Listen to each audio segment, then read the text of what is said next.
Welcome to People Love Process.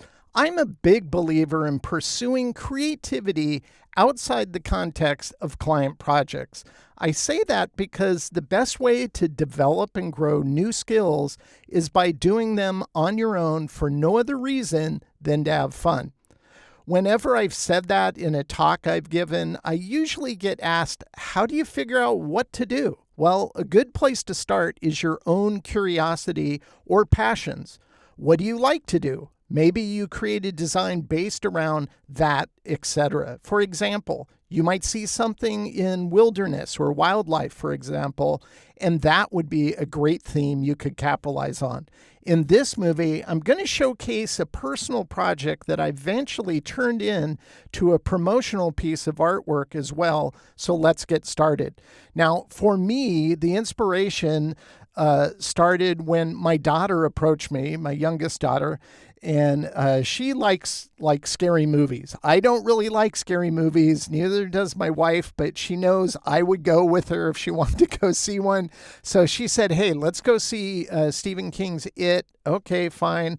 Not really what I'd like to do, but I did anyway. And in that movie, there's a scene where I don't remember exactly how now. The guy, some guy loses his head, and then it sprouts spider legs and kind of scatters off, and it was really creepy. And I'm like, whoa, that's kind of freaky. So I was had that loaded in my chamber. The next day, I was checking out some images of kabuki masks, which are really cool, and those tend to have fangs and really kind of freaky tongues and eyebrows, and I've seen some with samurai characteristics. So all of those things are floating around my head, and then I thought of the spider head, and then I thought of a crab, because basically a crab is like a head with just legs, and I thought, ooh, what if I did like a head and it's like spider legs and it's a kabuki? And then I thought of the crab again. I go, no, crab-buki. And that's where the pun kicked in. And I sketched this out and I really liked it. And I said, I have to do something with that. That's where it starts. Does it have to be appropriate? Does it have to meet some client's expectations? Absolutely not. Most artists throughout history have created some of their most impactful work when it wasn't commissioned by anybody. So it's always a good thing to pursue that and see where it leads. So knowing I wanted to create something, this is where I'll go look at more reference of a crab to see what makes a crab a crab. It's kind of like one of the most symmetrical type of creatures in the animal kingdom. And then kabuki masks are just cool. You can see a couple here at the fangs and the horns, and the whole aesthetic is just a lot of fun. A little ornamentation to them as well. I looked at a koi fish mainly for the scales, because I know I'm going to have scales in my artwork, and of course referenced this is a museum photograph of a samurai outfit, a traditional samurai outfit. So I want to capture some of that essence, mainly the top of the helmet here with this kind of crest shape. So those are the things I look at. Are we doing it realistically? No, we're doing it very stylized, but these will help inform us on our shapes and forms that we need to combine to make up this design. So this is where drawing starts. This is where I'll sit down. I like to draw tactical, old school, if you will. Many of you watching this probably enjoy drawing on the iPad. I know my daughter does, and if that's the case, no problem. Same creative benefits as drawing in tactile as you draw in digital. You might prefer digital. That's fine. I like having an actual resource when I'm done in the physical world. That's why I can't completely. I do some drawing on my iPad Pro, but for the most part, I like doing it on my light table in my office. I just enjoy the process so much. And in this case, it's a symmetrical drawing. I'm only having to draw half of it. And then we end up going to reflect the art as we build it and create the full composition. Now, at this stage is where I do a lot of experimentation by placing sheets over the top of this one and redrawing things until I get it looking right. And then I'll either erase or redraw it all together. And that may take a good hour or 2 hours. But this is what I would consider a good rough drawing that I now want to scan it in to Photoshop. And I usually reflect it to make sure my proportions are looking good. And if they are, then I move to the next stage. And the next stage, drawing is a progressive skill. So the next stage for me is the refined drawing. This is where I switch from a regular pencil to a mechanical pencil. You can see my rough underneath this sheet of translucent stock that I use that Nina Paper produces, and I've drawn on top of it. This is where I'm really thinking in form and shape. How will this shape be? How do I want to form this shape in Illustrator? I'm thinking in shapes, thinking how these are going to be formed in Illustrator, and I'm drawing it like that because this ultimately is going to serve the purpose as a roadmap for vector building as I move into Illustrator and start building my vector art. Now, I have everything worked out pretty well. Is it perfect? No, these eyes aren't perfect circles. These scales aren't perfect circles. They don't need to be. They're just informing me that they will be using geometric shapes such as the ellipse tool when I go to build those. This was a little bigger, an 8.5 by 11 height-wise. And so you can see a piece of the top of the samurai helmet over here on the right, and these are all the things I'm going to scan in. Now, when I say scan in, you might not be completely sure what I mean by that. All I mean is I use a flatbed scanner, place my flat drawings into this, scan it in, usually between 600 to 800 ppi. Then I bring those into Photoshop, and I go ahead and composite it into one complete unified whole. Then I reflect it again to test it to make sure the proportions are looking good. I think they look good here. And I've included layered PSD files so you can open that up even and see how I go about doing that. I'm not going to cover that in this movie. It's pretty rudimentary. So we're just going to select this. I'm going to go to transparency. I'm going to select this to 15%, 15%, and we'll go ahead and lock the layer. The easiest of all shapes to create are the circles. So I started with the eye, and once again, is it perfect with my drawing? No, it doesn't have to be. So that's where I started on the eye here. Here's other initial shapes we built, and this is kind of the eyebrow. You can see I'm following my drawing for the most part, especially on the nose and on the nostril. I like that as is, but I've made little decisions to change things along the way in the eyebrow just because I thought it looked better getting thicker up here and this being a little more substantial down there as well. Now, this is where building shapes, I like to use a magenta outline. We'll change to the pen tool here, and we're going to build this perimeter shape that makes up the outer part of the eyebrow.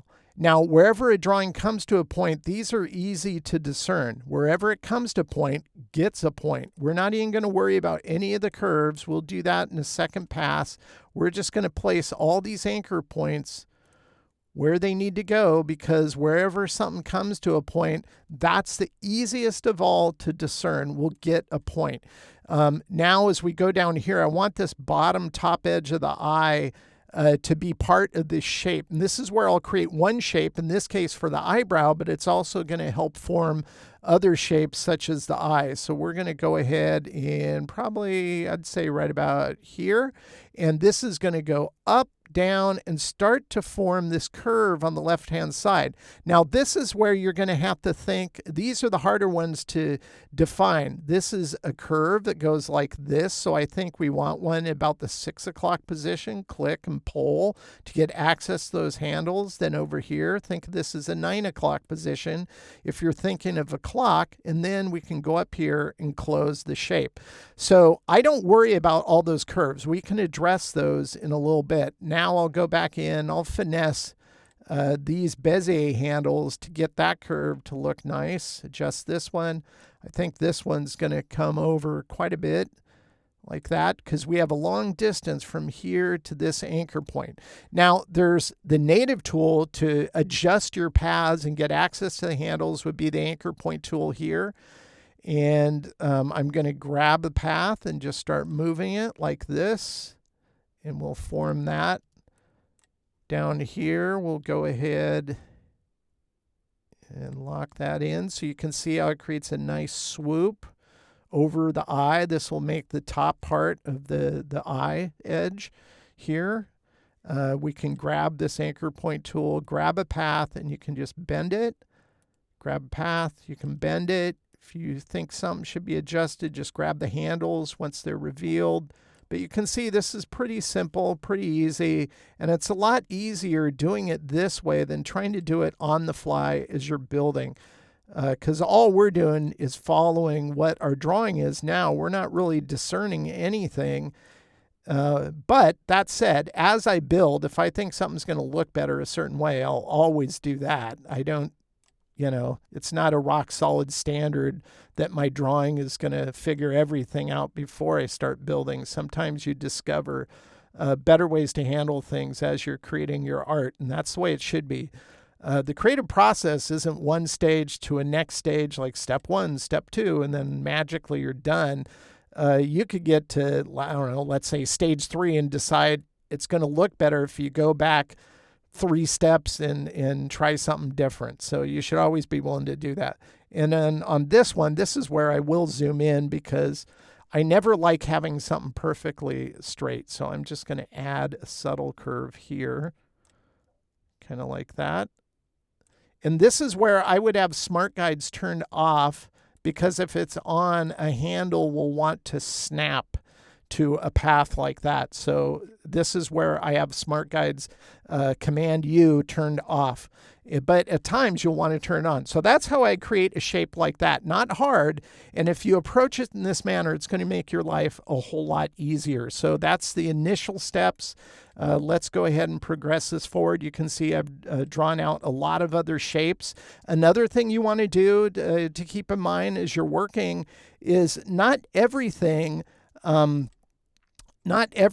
needs to be one solid path. So if you look at this horn here, and I have these notches here, well, I'm going to select these two, go to my Pathfinder and unite them, go to the appearance, it'll default to a group. We want to change that to a compound. I have that set up as my F7 key.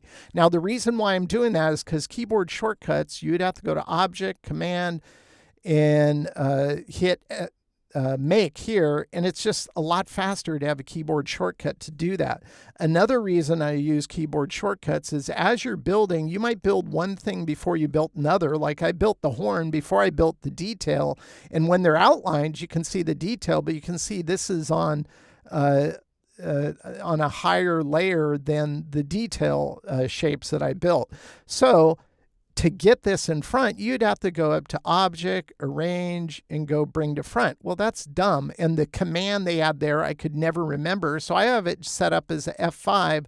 So I can just select it, hit F5. It brings it to the front, select these two, and go minus front with Pathfinder. And that's how quickly I can build using keyboard shortcuts. We can select these two over here. We'll knock those notches out of the horns like that. I think that's looking pretty good.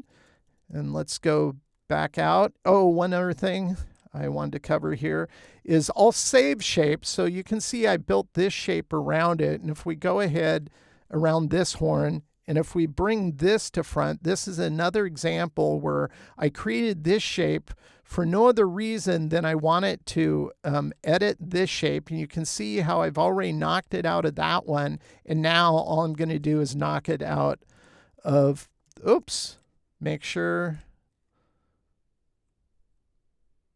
that's, this is a good thing to bring up. So you see it's a group.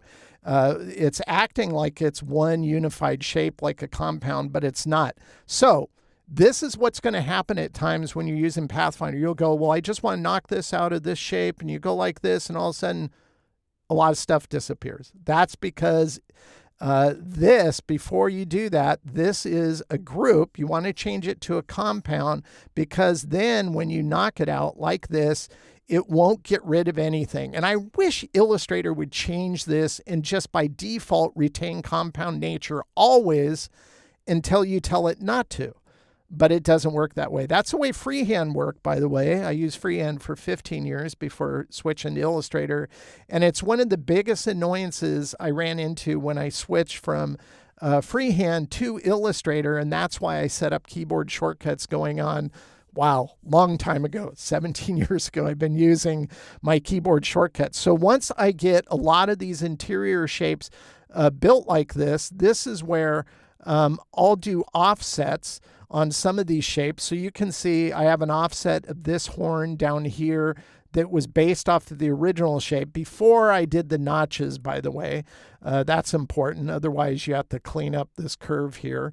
And I do this because I'll use shapes like this. I'll clone this shape, Command-C, Command-F. And by the way, I have that set up as an F3 key. So I just clone this by hitting one key that does 3 commands, Command-C, Command-F, and actually bring to front. So it does 3 commands with one button push, a lot faster than going up here to the pull-down menus.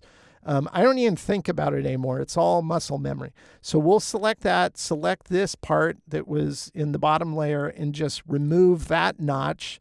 So that's how I'll use shapes like this. I also, all these blue exterior shapes, here's the shape we created on the brow. Well, we have all of these. I just made these from circular shapes, took this shape, combined it together, unite with Pathfinder. I'll select the brow. I'll go over here. I'll select the tongue offset shape, this one, the main face, this horn shape again, this detail here, I don't even know what I'd call that, and this shape for the cheek, and this is where I'd unite them all. Then I'd go ahead, double click into isolation mode, Command-A, select everything except the external path, get rid of the artifacts in the middle of it, and this is how I'd create those base shapes that are going to end up making the whole outline in the background. So it might look a little convoluted, but this is a pretty complex illustration. That's how I approach it. I always save shapes, though, as I'm working because I'll use that to create other shapes. And what do I mean by that? Well, let's go ahead and focus. And this is one thing I do is I actually divide an illustration like this into pieces so I can turn layers off and focus on different things at different times. So I save this offset shape from this kind of cheek shape here. And I did that because all of these parts of what's going to end up being the inner part of this gill terminate and end on that shape edge, so it retains that nice continuity as it goes along here. I also use a shape like this to ultimately edit other shapes. So if I wanted to edit this one, I could get that same nice trim by editing it with that. Here's some more of that detailing. We'll select this shape, we'll minus front to notch those. We'll select these and do the same thing down here. So it's not hard, but the more you can think in shapes, even if they're organic shapes like this, the easier it's going to be to create a design. Now, I'm going to create the scales. Let's go ahead and go up here. You can see we have a copy of that perimeter offset with all those shapes we did previously. But if we zoom in on these scales, all these are, if we go to keyline view, are just circles, and I just offset them a certain amount to keep that continuity between everything. All I'm going to do is select these two shapes, and I'm going to go ahead and unite them, select this scale, minus front. We'll go ahead and take these two. We'll go ahead and unite them. I'll make a copy, Command-C, Command-F, or I just hit the F3 key to make a copy, and we'll trim that, and we'll take the original and trim this one like that.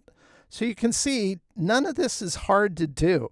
If you can think in shapes, though, it's going to make the process go a lot faster, and prevent you from having to build everything from scratch using the pen tool. That's the biggest mistake most people make when building vector art, is they think everything needs to be built with the pen tool, and it really doesn't. It actually looks better if you can think in shape. So you can see how relatively quickly I created all the scales I needed. Now on this one, I would use that to add to the outside outline that will end up being the final art.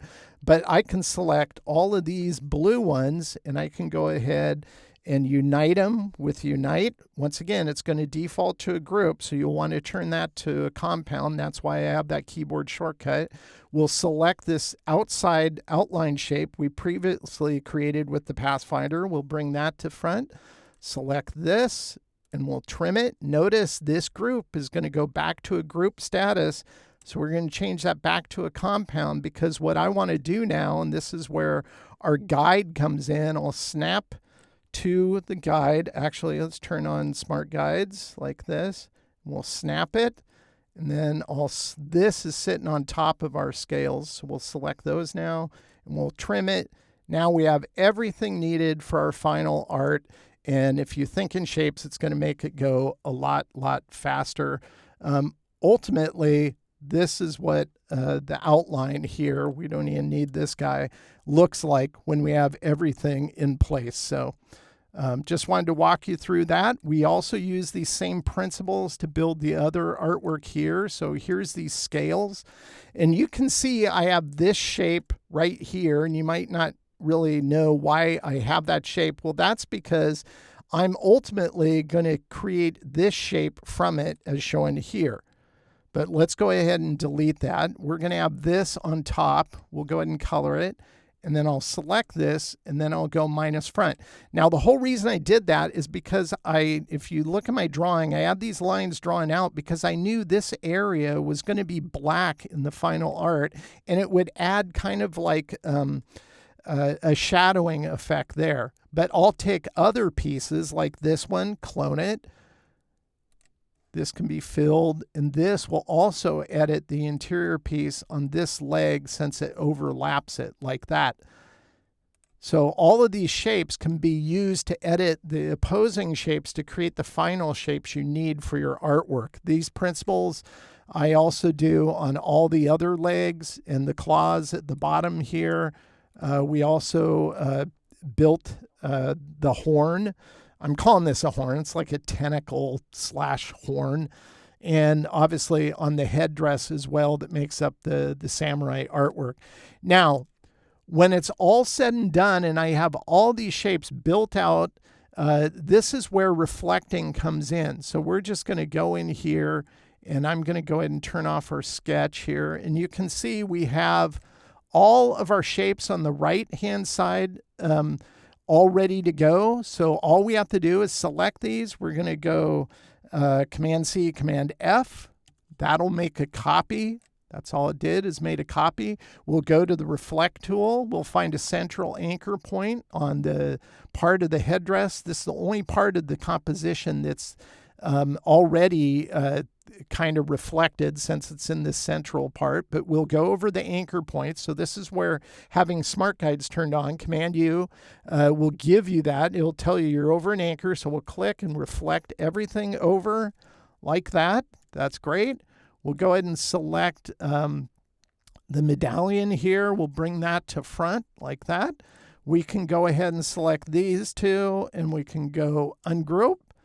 And all we're going to do is select the blue here on the right and the blue here on the left like that. So all the blue elements selected, and we'll go unite. And notice, you see this line it adds? I'm glad that happened, because you're going to run into this when you do shape building in Illustrator. Now, that's because, let's go ahead and just select this side. That's because I asked an engineer about this years ago. I was at Max. I said, why does that happen? He goes, well, that's because Illustrator is too precise. And I was like, yeah, right. So all we're going to do is we're going to select all the blue again. And I purposely overlapped it. Now with all the blue selected, then you can go unite, and notice it now won't do that. And Illustrator should be smart enough not to do that. So this idea that, well, it's because it's too precise, I don't buy it. So we're going to go ahead and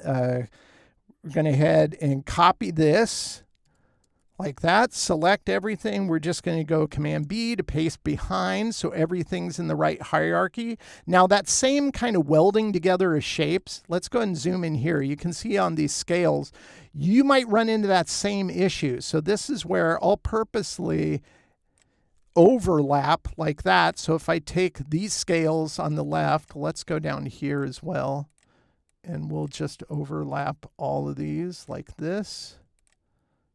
We'll go like that. So the nose, so on and so forth. So if we select these scales over here and those shapes and these shapes, and now we unite it, notice you won't get that happening if you take the time to overlap them. It's kind of a pain that you have to do that, but that's how I've always dealt with it.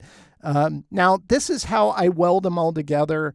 And now comes the part where you're getting your base art ready. So all I did is I just colored that background shape. We welded all together black, and all of these other shapes are just islands of white sitting on top of the black. I added an outline here so you could see the three parts that kind of make up the bevel, if you will, of the helmet shape.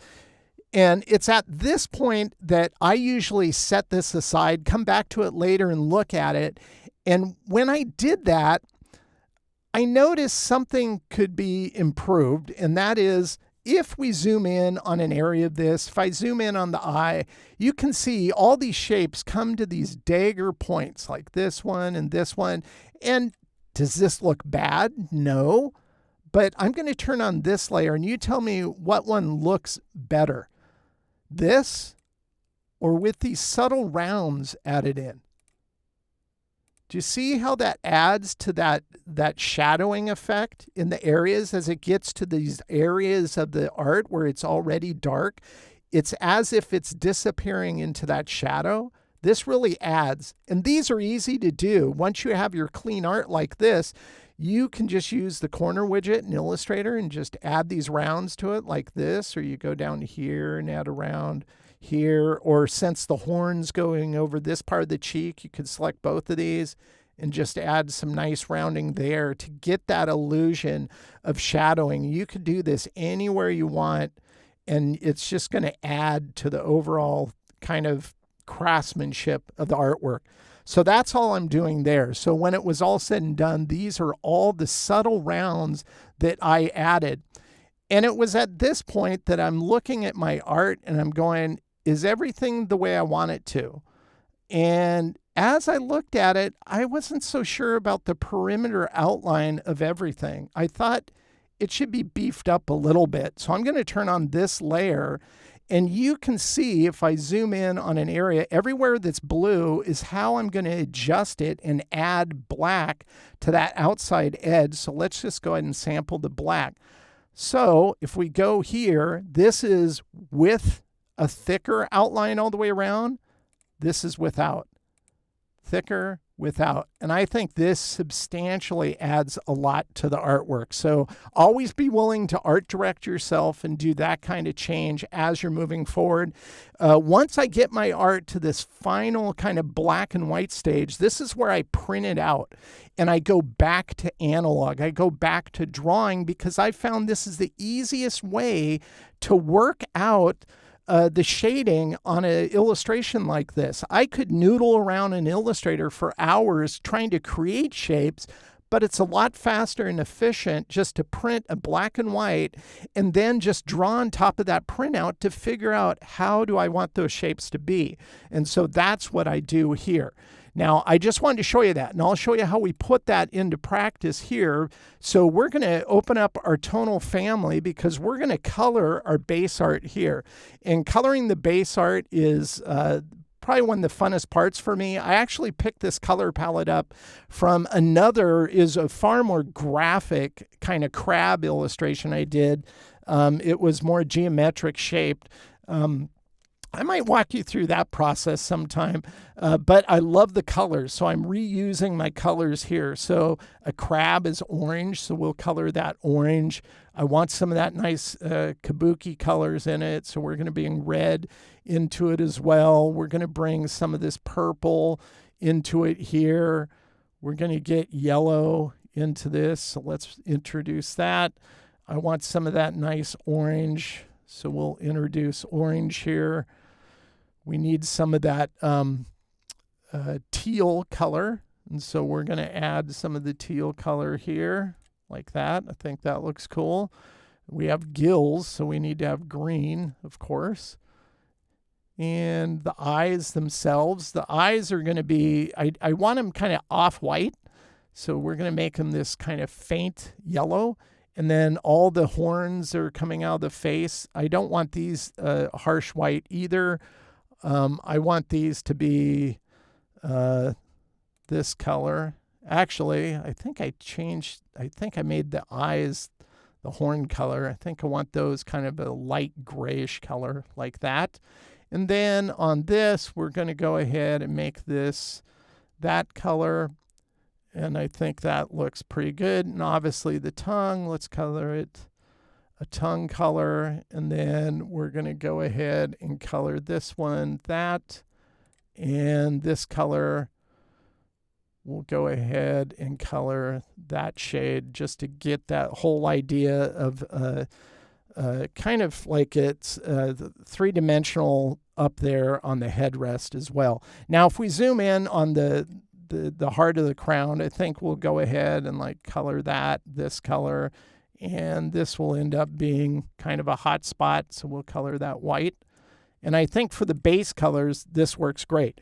Now, that whole idea of drawing out my shading, the reason why I did that is I'll scan it back in, and this shows how I place it over the top of my artwork. And once again, I drew this a lot bigger in 8.5 by 11. And actually, this document is a lot bigger in 8.5 by 11 that I built it in as well.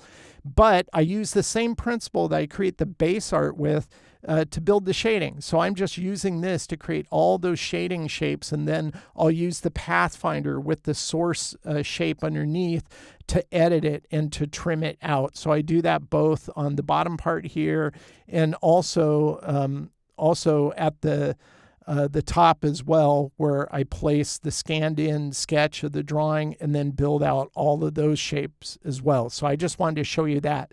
So when it's all said and done, I have all of my base art ready to go here. And this is where we want to start doing some detail in coloring. Now, normally when I record, I turn off tooltips, and you might have seen some of that come on. If I go over here and hover over a color, you can see a tooltip come up. Well, when I work on my own projects in my own studio, I always keep that on because I like this exact feature where you can just hover over a color and it gives you the break. I always work in CMYK mode, and I'm going to explain that in a little bit, but we're going to create some detail coloring. So I'm going to turn on this layer, and we're going to focus on first the crab color itself. So this is the crab color. I have this shape over here, the same color, another shape over here, and this shape over here. We're going to take this shape, which is the same as the base color we have here, and all we're going to do is we're going to go to the color palette, and you can see the base color, click on CMYK, and this is where if you get in the mindset of a pigment, kind of a realistic type of painting with pigments, and you think that way, it's going to help you figure out how to adjust your values. So on this, we want to desaturate this. So I'm going to go to about 42. So we'll bring this down to 42 here. We'll knock this one down to 42 as well. And you can see it's kind of muting that base color. And now, as if you're painting with pigment, we're going to add some black to it because this is going to end up being a shading color. So we'll go to 26, and you're going, well, Vaughn, that kind of looks horrible. And I would agree, it kind of looks horrible. But let's go ahead and add that. We're going to move this down a little bit so we can see it. We're going to add this to this group. It's shading. Double click into it. We're going to change this to a global color. That's important. And now we're going to go OK, and we're going to go to transparency. We're going to go to multiply. Now watch how this changes. We're going to go to multiply. Look at that. Now I think that's a little too dark, so we're going to adjust the the value of it. Right now, the value is 100% multiplied. We don't want that. We want it about 65. And I think that makes a great color for shading.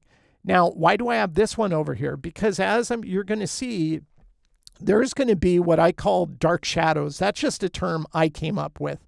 All we're going to do is select this, go back to color, go back to CMYK break, and we're going to create the shading value. We did 42 before. We're going to go all the way down to 22 here. And on this one, we're going to go down to 28 or so, like that. But the only difference, we're going to add a little more black. We're going to add 30 instead of 26, like that. Go back to swatches, add this in to that. Double click, turn it to a global, click OK. And now all we're going to do is we're going to multiply this as well. And we're going to adjust the value on this one as well to 65, like that. And that is going to make the deep shadow over here. So we're going to use this for the shading for this crab color, and then we're going to go over here. And because we're using, notice these white triangles in the bottom right, this denotes that it's a global color. So you can go to color, notice the T, this means tint, and now we're just going to adjust this to 55. So I like to use tints of colors when I'm doing highlights sometimes, and not distinctly opaque white, because it might be a little overt. And so that's how I create the highlights, the shadows for this color. We're going to go ahead and do it for this color as well. And this color is the teal. We need a shading color for this. So we have the color here is 65. So we're going to go down to about 35. So we're knocking value off of that. On the yellow, we're going to go all the way down to 10. We don't need a whole lot of yellow in this. And once again, we're going to add black. So we're going to go 25 like that. Go in here, drag that color into it, double click it, turn it to a global color. Okay. We'll go 24 here, like that. And we'll go okay. Now we'll go to transparency. We'll set this to multiply, and then we'll adjust the value to whatever we want. I think this is a little dark. We'll go 70 this time. I think that looks good. We'll do the same thing with this. We'll go in here. We're going to create the deep shadow here. We did 35 before, so we're going to go down to 25 here. The next one, we did 10. We'll go down to 5 here. So it has barely. And then we're going to go up to, let's say, 36 on the black. And we'll go to swatches. We'll add that. Double click. Click global. Click OK. Go to transparency. Set to multiply.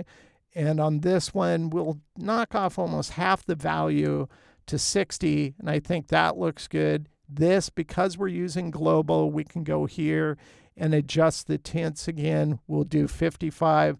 And then the last one, we've done a warm color. We've done a cool color. Well, yellow is a warm color, but it's light. And so on certain light colors, you want some artistic license. You don't always want to do the exact methodology I showed you. So let's go to the CMYK on this. You can see it's 10 and it's 45. So I'm not going to cut this to half. All I'm going to do, because I don't want to add this color because it looks muddy. I wouldn't want to add black to this. So this is where we'll take artistic license, specifically on yellow. And I'm going to go up to 48 here. We're going to add magenta to this like that. And that looks good. So let's go ahead and add that in. Double click, click on global, click on OK, and then click on multiply. It's going to multiply. I think the value needs to be knocked down quite a bit. So let's go ahead and do this to 45. And that creates a nice shadowing effect there. We'll do the next one. This will end up being the deep shadow on this one. And on this one, we're going to go to 27 here, like that. And we'll go to 45 here, like that. And on this one, we are going to go and add a little bit, maybe 21, like that. go here, add that in, double click it, go global, click OK, go multiply, and then adjust the value to half. And I think that looks good for the deep shadows, the darkest area of shading. On this one, since again, it's a global color, we'll go to 50 like that. So that's how I'd create the highlight and the shadows for these colors. If we turn this on, this is how I'll handle more extreme hot spots, if you will, or distinct highlights. I'll use an opacity of white. In this case, this is 40, this is 55, and this is 50. So it just depends on the value of the color behind it. And all of these, for the most part, this is 70, that's 100 since it's a light color. And this one up here is 100 as well. So adjusting your blend modes, your opacities, using this kind of approach is going to help you to detail your artwork. Whether you're doing something stylistically or you're doing something more realistic when you're using gradients, for example. So let's go ahead and go back to this artwork because we're going to handle the claw here. Now that we have those colors that we established here, we'll go ahead and select the claw, and I'm just going to clone it, select this detailing for the shadow, and we'll go to Pathfinder. Let's go ahead and move this up so you can see it. We'll go to Pathfinder. We're going to go intersect wherever they overlap, creates the new shape. Once again, this can default to a group, so I always change it to a compound first.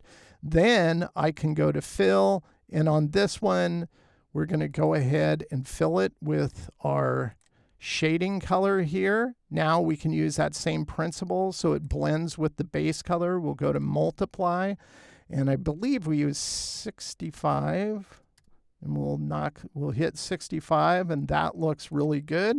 We can go to the highlight color. Once again, make a copy of the base shape that's the claw, and I just select that and hit F3. And now we'll go intersect, trims everything nicely, make sure it's a compound path. It is.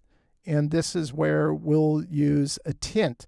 So we can sample the base color. Once that's sampled, we can just select the tint. And in this case, we're going to make it 55. And I think that looks really good. So the same principle works for other areas. If we go all the way down here, you can see the horn that's coming out of the face here. You can see these shapes. And by the way, these are compound. That's important because we have one that's independent here. We'll just select, make a copy of the horn, select the shapes for the shading, intersect it. This is going to revert to a group. So this is where I hit compound again. And now we can go up to our swatches here. And this is where we'll go ahead and colorize the horns here. And let's see, we have, can't remember. Okay, that's the base color here. So we want a shadowing color. So maybe we select this. And let's go ahead and add that. Or maybe that one. Yeah, I like that one a little better. Like that. We're going to go to transparency. We're going to go to multiply. And I think this needs to be quite a bit lighter, like that, maybe even 60. Create that. Now we have the horn. This is what I call deep shadows. Again, we'll make another copy of the base shape. Select that detail for the deep shadow, trim it, select this, make another copy. Notice I don't have to go to any of the pull-down menus. I'm using keyboard shortcuts. We'll select both of these deep shadow details now. And by the way, on this one, if I select it, notice it's a group, so I'm glad I checked. We want that to be a compound. We'll select both of these now. We'll sample it with the previous color we used, which I think looks good. I'm just going to go back to that original one we did and knock it down 20 more %. And I think that looks even better. So that's how I pull it off. The last thing, this is where highlights, and I'm kind of jumping ahead here, but that's okay. We'll just go ahead and fill that with white, and I think that looks really great. So just to review why you want to work this way and why it helps to work this way. This is your base artwork. Here's all the shading in place. Turn it off. Flat, not bad. Shading, this looks even better. Add the deep shadows into it. This looks even more better, if you want to put it that way. And then all the highlights is really kinds of brings it to life. But the part that's still flat is the eyes. So I want to focus on the eyes really quick because this is the best part. This is where the magic kind of happens. And all we're going to do is we're going to select this cast shadow here that's under that brim of the eye from that original shape we built with the eyebrow. We're going to select this and we're just going to color it that. So that's the shading there. We're going to select these two shapes. We're going to color it that. Select the interior of the eye. It's going to be this nice orange. We're going to select this. This is a muted color of the orange for shading, and that'll create that. We'll select this, which is a reflective highlight of the eye here. This will be white. This will be a tint of the inside of the eye. And look at how great that looks. So we had flat. That's not bad, but this is a whole lot better and more lively. And in context of the final art with both eyes this way, I think it looks absolutely great. So the nice thing about this, about a creative process, is you always want to be kind of looking at it. And you saw me change things as I set it aside and came back to it with fresh eyes. That's really important. That's the part about being a good creative designer, whether you're doing design or illustration, is always scrutinize your work. Take the time to not rush it, set it aside, look at it with fresh eyes. You're always going to see something you can improve. The next day when I came back to this, something about it was bugging me and I realized I think it's the outline. And so once again, I changed the outline already when I changed the thickness. That's not what's bugging me. Right now I'm using this color here, which is kind of like a dark eggplant, if you will. And then I just decided I need to explore colors. So I tried blue and I'm going, don't really like that. Maybe a different value of purple. No, not really. Tried green. Nope, definitely not. And then I tried a dark kind of muted red. And as soon as I did that, I go, oh, that's it. That's what it needs to be. And so I even liked it even more after I did that. So take the time not to rush things if you can. You don't always have that luxury, especially if it's for a client, but it always pays off if you do, I've found. Now, this specific style works great in one color. I don't want to do a t-shirt with multiple colors on it. I never like t-shirts like that. And it simplifies all the internal shapes on this design, simplifies down really well to a one color design. And if you like this color, and this is one I designed for t-shirts, you can find it on cottonbureau.com and you could get your own Krabuki t-shirt if you like that, or you can visit my website and you can order a Krabuki sticker. So there's also that as well. So when you approach details like adding shading and highlights to an illustration, give this methodology a try. Again, if you think in traditional pigments as if painting, it'll help you to adjust the values to get the perfect color you can use for shading and adjust your tints and opacities to add your highlighting in.